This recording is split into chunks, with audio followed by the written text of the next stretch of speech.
Bidly for the Destawiwadize? Beauty for the $1,000 at 8-way with the 2 ways? No rishi fear experience. No financial background. Just $1,000 and a pile of student loans waiting for her after graduation. But 4 years later, she had built over $42,000 in investments on a completely normal entry-level salary. This is the exact story of how she did it. And if you're serious about building long-term wealth from zero, make sure you subscribe, because on this channel, we break down real strategies for real beginners. So, who was Sophia? She was a biology student at a university in Chicago.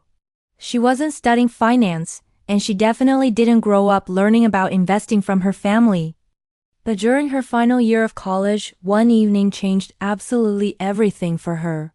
She sat down at her desk and did something most students avoid. She calculated her future monthly expenses. She listed everything: rent, groceries, car insurance, utilities, and of course, those looming student loan payments. As she added up the numbers, a wave of fear washed over her. The total was scary. It was a huge number. She had a terrifying realization. If she didn't start building assets right away, she would spend her entire 20s just trying to survive, living paycheck to paycheck, constantly stressed about money. That night, she made a powerful decision. She would treat her first $1,000 not as spending money for clothes or a vacation, but as a seed. A seed for her long-term wealth. Instead of getting caught up in chasing trending meme stocks or looking for risky shortcuts, Sophia created a simple, logical plan. First, she took $300 and put it into a high-yield savings account. This wasn't for investing. This was her small emergency cushion. She understood a crucial lesson that many beginners miss: unexpected expenses, like a car repair or a medical bill, are what force people to sell their investments at the worst possible time. Having that safety buffer, even a small one, gave her incredible peace of mind. Next, she took $500 and invested it into a low-cost S&P 500 index fund. Why this? Because instead of trying to gamble on individual companies and pick winners, she wanted broad market exposure. She was buying a tiny piece of the 500 largest companies in the US. Historically, the S&P 500 has averaged an annual return of around 8 to 10% over long periods. She didn't need the excitement of a risky stock. She needed consistency. She needed a strategy she could stick with. With the remaining $200, she did something brilliant. She invested in herself. She bought books on personal finance, on career growth, and on salary negotiation. She understood a powerful truth that many people ignore. Increasing your income is just as important as investing your money. They are two sides of the same coin. She knew that getting a better salary would give her more fuel to pour onto her investment fire. After graduation, Sophia landed an entry-level job in her field, earning $52,000 per year.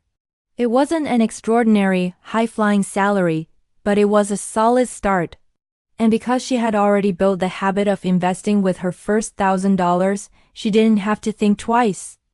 She immediately set up an automatic transfer to invest 15% of her income every single month. She didn't try to time the market. She didn't panic and sell during small drops. She just stayed consistent, month after month, like clockwork. About a year after she began investing, the market experienced a sharp decline. It was one of those moments where the news headlines were filled with fear and predictions of a crash. Social media was a storm of panic. Some of her friends, who had also started investing, got scared and withdrew all their money, convinced that the stock market was just too risky, a place where you only lose. For a moment, Sophia felt nervous too. It's natural. She opened her investment account and saw red numbers everywhere. Her portfolio was down. But then she reminded herself of her plan. She was investing for decades, not for days. This wasn't about quick wins. This was about building a secure future. So, instead of selling in a panic, she did the opposite. She stayed calm and continued investing her usual amount every single month.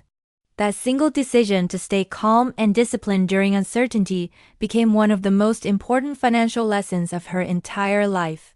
And when the market eventually recovered, as it always has, her patience paid off massively. She had been buying more shares when they were on sale. By the time she was 25 years old, her investment portfolio had crossed the $25,000 mark. By age 27, it has surpassed $42,000. This wasn't because of one lucky trade or some secret crypto tip. It was built on the simple, boring, but incredibly powerful principles of discipline, time, and consistency. But the real power wasn't just the money in her account. It was the confidence she had built. She no longer felt anxious about her financial future. She wasn't worried about being one emergency away from disaster. She had built momentum, and she was in control.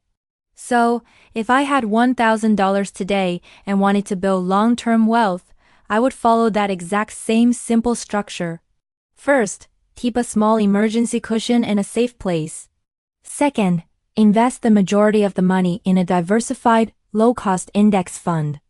Third, invest a portion of it in yourself in increasing your skills and your income potential. And finally, automate your monthly contributions and learn to ignore the short-term noise and panic. True, lasting wealth is rarely built through dramatic, headline-grabbing moves. It's built quietly in the background, through time and discipline. If this story changed how you see your own $1,000, then you're already starting to think differently. And that's the first step. I want you to comment below and tell me, if you had $1,000 today, how would you invest it? There are no wrong answers. Let's share some ideas. And if you want more realistic, beginner-friendly wealth strategies without all the hype and get-rich-quick nonsense, make sure you subscribe and stay on this journey with us. Long-term wealth doesn't start with millions. It starts with one decision. Thanks for watching.